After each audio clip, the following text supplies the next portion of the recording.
Welcome to Ahead of the Times, where we believe the holidays are about sharing. This video. Obama plans to reform police departments. Will they fit his description? More Black Friday sales. Lower than last year's. FIFA corruption highlighted by whistleblowers. Or do we call them referees? For the latest on this situation in Ferguson, we go to our senior, definitely getting assigned to this story correspondent, Ola. Obama has said he is dedicated to dealing with race and policing in his final 2 years, as he has just realized he may have to go back to Chicago soon. Many African Americans have been unhappy with the president's response to Ferguson so far, and I guarantee you, none of them will vote for him in the next election. Obama held 3 meetings in one day on the same issue, though in fact it was only just one meeting in which the attendees switched places every time he took one of those long breaks between words. The administration announced that they would spend $75 million on 50,000 cameras for police to wear when interacting with the public. That's almost $1,500 a camera. How much are GoPros anyway? Does it come with a boom mic? I paid less than that to record my DVD. Now officers will tell criminals they have the right to remain silent. And this arrest is being monitored for quality assurance. While Obama promised to review programs that distribute military surplus to law enforcement, he also defended them as serving a useful purpose. So there is still hope the Mayberry Police Department will finally get the F-16 it's had its hopes on. He's also appointing a commission to promote effective crime reduction while building public trust, which is a difficult task, and early indications are they may be desperate. Despite his overtures, Obama has been criticized for not going to Ferguson or doing more about it. It makes me wish there was somebody who could bring everybody together, a leader who was half black, half white. I predict that with improvements to the police force, complaints against police will go down. But on the downside, so will hopes for a new version of The Wire.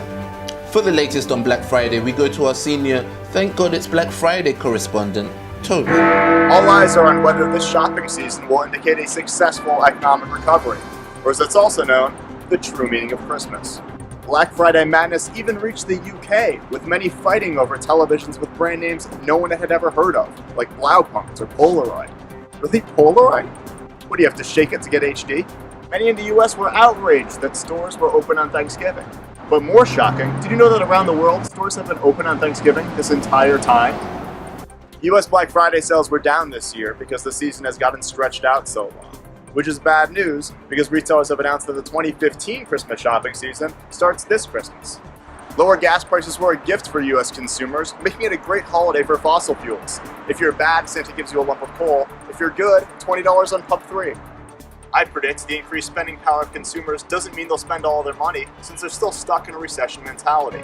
They might splurge on a Black Friday mattress, but the rest of their money's going underneath it. For the latest on soccer, we go to our senior, doesn't call it soccer correspondent, Ola. The organizers of the World Cup, FIFA, have been accused of throwing dirty money around. Is FIFA Las Vegas? The latest claims suggest works of art were gifted to ensure Russia won their bid to host the 2018 World Cup. Was this a smart move, or were they just Russian to a decision? Who knows? But if it is true, every corrupt executive who accepted a gift must code. One alleged bribe took the form of a painting in a brown paper bag. So when it comes to hiding wrongdoing, FIFA is at least as sophisticated as hobos. A lot of suspicion has surrounded the decision to pick Qatar to host the 2022 World Cup, even though it's extremely hot and has no footballing tradition.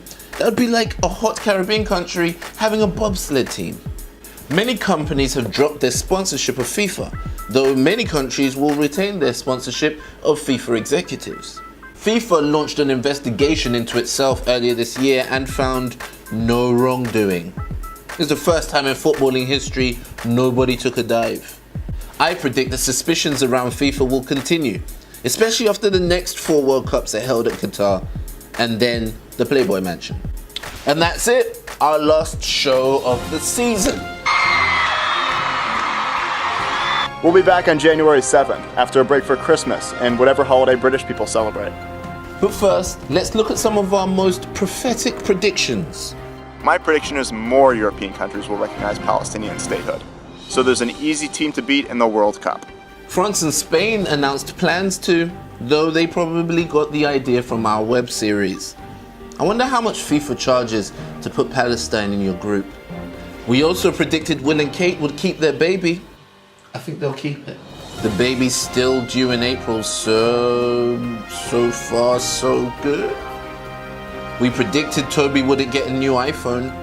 I predict this will be just another overpriced gadget for materialistic people who don't mind feeding corporate greed. I'm happy with the phone I have. Then why have you been using me to look up pictures of them? It was just for research, Siri. They mean nothing to me. That prediction held up until my phone broke, and I had to get a new phone, which broke. And now I have my old phone because I'm broke. Thank you for watching Ahead of the Times, predicting the news since 2015. Please subscribe, share, and tune in next week to stay truly ahead of the times.